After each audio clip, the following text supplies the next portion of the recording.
What'd you say? Ready to get rolling? Absolutely, let's do it.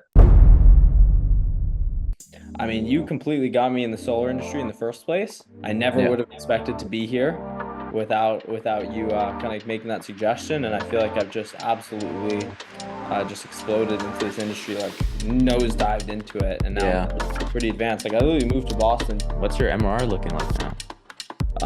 But bro, in November I did over 100. November was my first 100K month actually.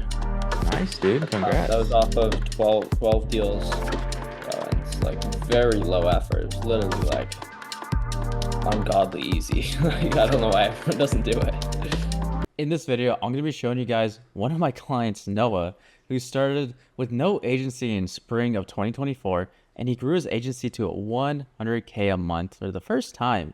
Hit it in November. That's less than 1 year. It's like what, 6, 8 months? I think 8 months. I mean, I first met him on a call where he seemed like he was sitting on a toilet or something. I had no idea what the background was, and he was struggling to pick a niche, and he was looking at industries like car detailing or exotic car rentals for his agency. Like, guys, 8 months in November, he hit his first 100K a month in solar with his lead generation agency. He moved to Boston, as I'm sure you saw in the video, so he can go all in on his agency and start buying offices out. Now, in this video, I'm going to be showing you guys exactly how I helped him from A to Z. You know, picking your niche, picking your offer, the outreach, the sales process, the funnels, everything we did, A to Z, so you guys can see exactly what it takes to scale a 100K a month agency. If you guys don't know me, my name is Derek Rodriguez. I have a done for you agency, 6 figures, and I have a consulting business where I help scale agency owners to 50 or 100K a month. And let's go straight into the video, guys. All right, as you guys already saw, I mean, this is Noah.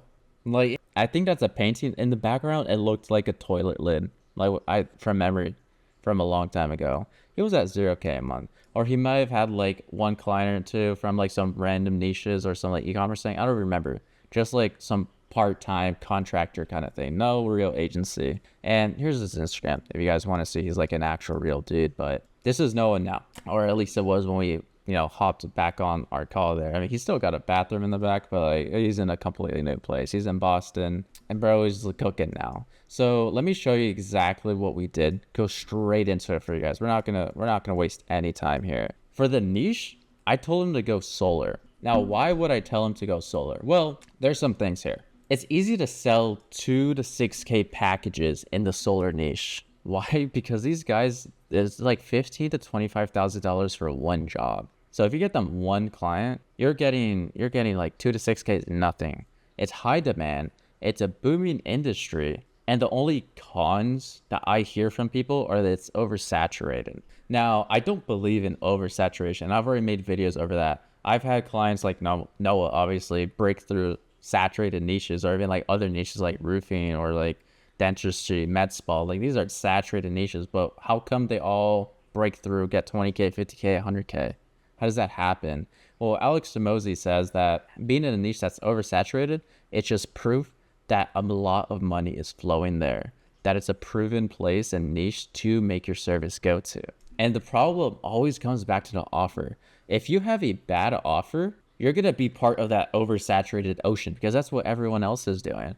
But if you have an offer that is better than every single one of those offers that are just oversaturating the whole niche, no, I mean, like, simple, guys. If you just have a better offer, you're going to be closing everybody. The issue with saturation is that you're part of the saturated thing doing the same offer everyone else is doing. Obviously, why would you want that? Like, this is what the current space is in solar. It's a 2 to 3K retainer per month, and they lock you into a 3 to 6 month contract. I'm sure lots of you guys are running that, not even in solar, but just in general, in a lot of different niches. And it's probably like, we'll get you X amount of installs or appointments and Y months, or you don't pay, or we'll even slap on like $1,000 or something. Everyone's doing that, guys. You need to stop doing that. And you're wondering why you're not getting these closes. It's because they're hearing the same exact stuff. They're hearing that from people that are like 17 years old, claiming they can make them $100,000 from like a college dorm bed in their background, and they believe them, and then they get burnt, and now there's zero trust, and then that happens 3 more times because this has been around for like over years, and now you come in the 50th person, maybe it's your first time, and you're like, oh, why are people so apprehensive? It's because you're doing the same recycled garbage all of these like courses, gurus, and people are telling you to do with the same offer. Like, it all started with Alex Hormozi with the $100 million offer book. That's when everything went down. So how do we get something so we don't have 100% risk on the owner, have 6K to 8K contracted from them? Because it's like, yeah, it's 2 to 3K retainer, but what about ad spend? You know, you're asking them for 2K a month. Now that contracted is like 6 to 8K they're thinking about, and there's zero trust, and they've been burnt left and right. So how do we get through all of that and create an offer that's not saturated? Well, this is what I told Noah to do. A 2 to 5K setup fee and charging $750 per residential install and $1,000 per commercial install. So what that did right there is he actually made more than the 6 to 8K. Obviously, you guys already saw, but that risk is not 100% on the owner anymore. Now you're the only person that's coming in with a performance basis, like skin in the game. But in reality, you're profiting more off of them. You're taking everyone that's in this space that have been burnt, they are dying for someone to not give them this kind of offer. So when you give them some leeway and you give them some like, oh, you only pay us per install kind of thing, they're getting into a call and you pitch them the setup fee, and it's still better than that 6 to 8K they have through contract, because if you don't perform, they only lose 2 to 5K. They're not losing that 6 to 8K guaranteed because of the contract, but you end up making more because they'll take that choice over that. And now these guys are like at minimum getting 5 per month. So you're adding another, like, not even 1,000, 750 times 5, whatever that is, on top per month. These guys can be doing like 20 plus depending on who you get in. So that's how you can print. Now they're going to be begging you to go back to the retainer model, which you can do after your like 3 to 6 month commitment is done. Like whatever you want to do at that point. But now you've capitalized on everyone else saturating the space. So in terms of outreach, we have a good offer. How are we going to get people in? Well, this is what he was doing initially, right? We got started with cold email outreach on instantly, and I was like, all right. There was a day where I was like, dude, you got to start ads. And then he was like, I don't know. And I gave him a list of solar people that were from paid ads. So it's like paid ads, but you know, delayed by like 5 days or whatever. So they're not hot, but they're still better than cold. And he was like, oh man, these guys are booking. These guys are like so ready to go. And I was like, yeah, they're paid ads. And now he was like convinced. I was like, oh, imagine if I could contact these guys within 5 minutes instead of 5 days. So he went all in on ads there. And this is kind of like what his ads looks like. If they weren't this specific one, it looks like 99% to like this. Maybe like the color was a little bit different, or like the spacing was different, but pretty much it had the same copy here. And let me explain to you why this worked. And you might be thinking like, bro, this looks garbage. Like, yeah, it does. And I kind of hate how well it works. There's some where this like middle part is all the way up here, this part is up here, and like the bottom like third is just black, and it performs super well. And I hate that. Like for some reason, the worse an ad looks, the better it performs. But regardless, this is why it performs so well. We had the call out. So whenever someone saw the first part of the ad, Solar Pros, if they were a solar pro or like an installer or an owner, they interacted with the ad. They looked at it for half a second, and Meta picked that up and kept targeting more of those people. And that's how we got in front of like lots and lots of decision makers and not like representatives. And from there, we had a pay-per install offer, which is super, you know, like pay-per install, that's risk-free. Risk reversal, get paid first, pay us after. You had so many people coming in that funnel. And this is kind of what it looks like. They click on the ad right here on Instagram or Facebook. They click on that bad boy. This will pop up. This is kind of like what it looks like on Facebook, so it might be a little bit different. But fill in your info down below and we'll text you. And we make that in bold so that people can understand that it's like text, give us a real number. So when they put in their lead form, full name, email, and phone number, it's a real number so that we can contact them with a setter. And within 5 minutes of that, a setter is calling them out. And then we have a direct booking page, some urgency, lock spot, and the page will look similar to this, right? You claim your offer, they book same day, next day, they get in, boom, you start closing them. So getting leads and getting appointments is the easy part at that point. Scaling is the part you actually need to focus on, because a lot of people could mess up here. You could be getting like 10K a month with just that. And a lot of people are like, okay, how do I like just double everything? So now I'm making like 20K a month. How do I double that? So now I'm making like 50K a month and above. So golden rule, I only want you guys to care about is optimizing for CAC, your acquisition for a client, nothing else. So here's an example I just wanted to run through with you guys here. So here are some ad sets. We have like 1, 2, 3, 4, 5. And this one is the lowest cost per lead. All right, you guys are the bunnies. You're like, oh my gosh, yes, this is amazing. Let me turn all of these off and keep that one on so we can get more leads for cheaper. But this is what happens. Sorry, I was supposed to ask you guys, like, which one would you turn off? Well, I just kind of told you. You guys would turn off the rest and keep that one on. Well, that's wrong. And this is me slapping you guys in the face. No, don't do that. Don't do that. Why? Because what you guys don't know is you shouldn't be optimizing for cost per lead. You'd rather be optimizing for cost per booking, right? So let's say this one got you 6 booked, 2 booked. That one actually got you more than this one. So like maybe the cost per lead was a little bit higher, but the cost per book call is so cheap on this one. So which one do you turn off? And which, like, we turn these ones off and keep that one on? That's the answer, right? Psych. Nope, you're wrong again. Why? Because we're not optimizing for cost per booked call. We're not even optimizing for cost per booked qualified shown call. We're not optimizing for that. We're optimizing for CAC. We're going to look at the ad sets. We're going to see where the closed clients came in from. And we're going to see, like, yeah, this one had the lowest cost per lead. And yeah, this one had the lowest cost per book call. Maybe even this one had the lowest cost per qualified book shown call. But this one, this $19 cost per lead with those 6 bookings had a 50% closing rate because all like 6 of them were like the most ideal, whatever it may be. And we know that one's producing that consistently. So we're turning off all of these and we're keeping the one on that brought in those 3 closes at 50% closing rate with the lowest CAC. Now that's how I want you guys to scale. So what we do is we just duplicate this one. Literally, don't change a thing. Duplicate it and turn these off. Now you've doubled it. Now you're getting 6 closes a month. Now, if you guys just have the team to keep scaling even more, like we did with Noah, I mean, obviously you have to build it out a little bit first. But if you just have that, you guys, you can start cooking immediately. Start doing that. Lots of you guys like looking at these pretty metrics like, oh, I love this $6 cost per lead. And you guys would do that one, you would duplicate it. And you'll wonder why you're getting like these solar reps or like these bad leads that are not decision makers or these people that are just not who you're looking for. That's exactly why. You're attracting those kinds of people. Meta are looking for those kinds of people. So let me walk you through what the sales process looks like. Now, super simple, right? Number 1, someone will see the ad on Facebook and Instagram. What happens then? So they're going to click learn more. Now, this is the process. I kind of went through it with you a little bit. They see that bold text. So they're like, okay, they're going to text me how this works. So let me make sure I get a number right. Maybe I'll fake the email, whatever. That's fine. Boom, we got you cooked because we got your phone number now.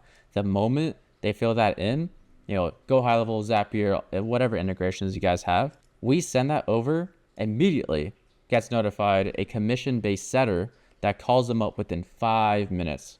Why speed of lead, guys? If you call someone up within 5 minutes, there's 27 times more likely to book. And at the 10-minute mark, it drops down to 4 times as likely. Speed of lead. You guys need to be going crazy on that. And there's 2 things that could happen. They either answer or they don't answer. If they answer, you set them for same day, next day. Not more than that. Same day, next day. Just trust me on that. I have videos going over that. If they don't answer, you double dial them. Get through that do not disturb. You call them again later that day. No answer. The next day, you call them in the morning, you call them in the afternoon, double dialing every single time. And you just keep that going in your pipelines for days until they finally answer and you get them booked in. That's going to bring us to our next step. But before we even get to that, we're still on the ad part. They just filled that out, maybe 3 minutes. They're like doing something on Facebook still, and they get a call, and there's, oh man, that's kind of impressive. You didn't do this for my clients? Awesome, let's get going. Besides that, some people will drop off here. That's completely okay. Some people will go through here that are really urgent. They're ready to go. They're going to lock a spot with you and go to your direct booking page where they're going to book in with you same day, next day. No setter needed. Now, we still want a setter to call them up, right? To qualify them, build desire, and everything else, which we'll go through. But, you'll get some people coming in. Like the KPI we have set is like 10%. But like one of my clients, Ollie, got like 77% direct booking rate. And he's averaging at like 53% booking rate right now for just direct booking. He's in the roofing niche.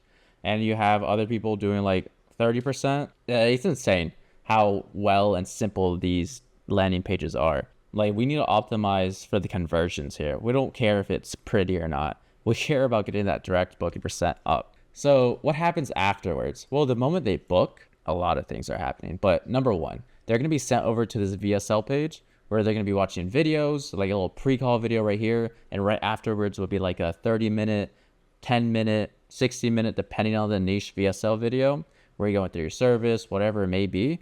But the objectives of that VSL, number one, is pre-handling the most common objections you're getting on sales calls. So they're handled, so you don't have to deal with those. Number two, you're building trust, getting people to like you, know you, and trust you.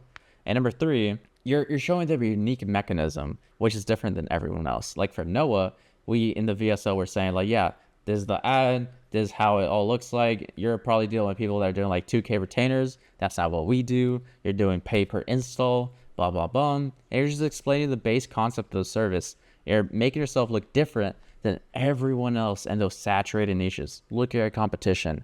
I guarantee you, they're all doing the same thing in some ways. And if you can just quite literally in your VSL, take a screenshot and mention it, like, yeah, you probably worked with this agency and their ads look like this, they're going to be like, oh, bro knows me so well. And that's going to work so well for you because you've kind of like broken the fourth wall and no one else has done that. And now you come in, the first person to do it, and they seem like, oh, this guy understands me. He knows it. He knows it. And before the call even happens, they're like, I'm already closed. I don't even know what this guy like going to tell me about, but the offer is nice. He obviously knows a lot about the space, and he's a refreshing dude that's not giving me the same thing, and he seems confident because he's doing pay per install. Now, the next thing we're going to be doing here is the setter is going to be creating a group chat with the closer. Now, there's a specific reason why we do that the moment they're booked in. We want the closer to go in ideally with an iPhone, right? iPhone's the best case scenario. But I want you guys doing like that, those like little voice memo things. Because now, you know, you guys are chatting. You guys are going through, like, no one else is doing this in the space. We get so many compliments for just this thing. You know what people are used to? Those Calendly green text bubbles that are like appointment in 24 hours, 12 hours, hey, 5 hours, hey, 1 hour, bro, 30 minutes, 15 minutes, hey, 5 minutes, dude. They're so annoyed with that. They need a person. You know, you have the setter. You're transferring that trust over to a closer because they're just on that setting call. You guys went through that pain. You went through the goal. You went through the building desire, and we'll get into it in building trust. But there's a big difference here compared to agency A, which is green text bubbles. And maybe they get a call from a setter, but it's like a 3-minute call. It's like, hey, just want to make sure you're able to make your call tomorrow with the agency lab or whatever. Yeah, sure, awesome. See you there. Compared to how Noah's doing it with the setter going in, talking through their pain points, talking through their goals, actually caring about them and understanding and making it seem like it's a super customized experience and personalized to them, and building desire for them to want to get on that call. Oh, what's your biggest problem? My show up rate. Oh, okay. If you get on a call with Noah, he's actually going to be able to help you get that show up rate because he helps this person go from 30% show up rate to 67% show up rate. Now there's a reason for them to want to get on call. And throughout this whole process, the closer's been talking to him. So he's a real person. Now it's not, okay, look at my Google Calendar. I have a call with agency name 2 at 3 p.m. No. Now it's, I have a call with Noah at 3 p.m. and he's going to help me with a specific problem. Now, if you want to go even deeper than that, which I recommend you do, I start building trust. That person that needed help with that show up rate, if you guys don't have a YouTube, don't worry about it. Like, send them a Loom video of you fixing their show up rate or whatever the pain point or those common pain points your people have. Build a little custom library and have your setter or you start sending them to people so they can start working on it immediately. You're getting them closer to that 7-11-4 trust rule, and they could possibly fix their issue before the call happens. And now they're like, this dude gave it to me for free. He knows what he's talking about. I saw his YouTube videos. He's already cooking. Bro's doing this, and this. They trust you already. Imagine if I paid this guy. So they're going to get on your call and be like, you already fixed this one thing for me for free. Now let's just get on call. Like, imagine if I paid this guy. And that's where we are able to turn these sales calls into enrollment calls. Because throughout the whole process here, we've added so much more than just add booking page, hope they show up to the meeting, 1 hour sales call, go through these objections. Like, an entire focus is on the nurturing process and getting them closed before the call happens. And getting people, like, if people who come in from like my YouTube are closed already. So imagine if you're able to do that with paid ads. people come to your call as if they're like an organic lead that have binged like 7 hours worth of your content. They're just ready to go immediately. Now, the best way you're going to be able to do that is building trust with that, sending them videos, building trust like that. Like, who else in your niche, in your competition, is doing something like this? We have gotten countless appointments and compliments on just this process by itself. Now, the moment you guys start copying all this way too much, I'll let you know. And so like, okay, now everyone's doing it. And this is the new thing we do. But I guarantee you right now, as I'm making this video, not a single person is doing this unless they're like my client or something, because I'm like gatekeeping this kind of info into this video where now I'm like showing you guys what you need to be doing to really stand apart from everyone else so that we can get these sales calls into enrollment calls. That's exactly how Noah was able to scale and how to get people closed before the call happens. And other clients I have, like, we're doing the same exact process there too. And this works across all niches, whether it's roofing, med spa, e-commerce, beauty salons, whatever it may be. I want you guys to be getting these people closed before the call happens. And imagine what that would do for your agency. Imagine how easy it is to get high quality closers in. Imagine how easy it is to scale to 20K, 50K if you guys can make that happen. And this isn't something that can only happen in paid ads. You guys can do the same exact process to your cold outreach if you guys aren't there yet. But the moment you guys get like $500 or something, put it down in paid ads so you can get something like this, so that you get clients coming in on a weekly basis, even daily basis. And you guys aren't trying to hound for the next client. You don't know when the next client's coming in, but get to a position like where Noah's at, where you guys can get like that apartment you really want to do, move to that place you really want to go, or whatever it may be. But like always, guys, if you enjoyed this and you just want me to keep not gatekeeping and just giving all the things the gurus say to, hey, don't say this to the YouTube guys, like, comment, subscribe. It's really going to show me that you guys enjoy what I'm doing. And you just want me to let out all the secrets, because I have so much more. If you guys want more, comment it below, a little specific scenario. But besides that, I'll let you guys cook.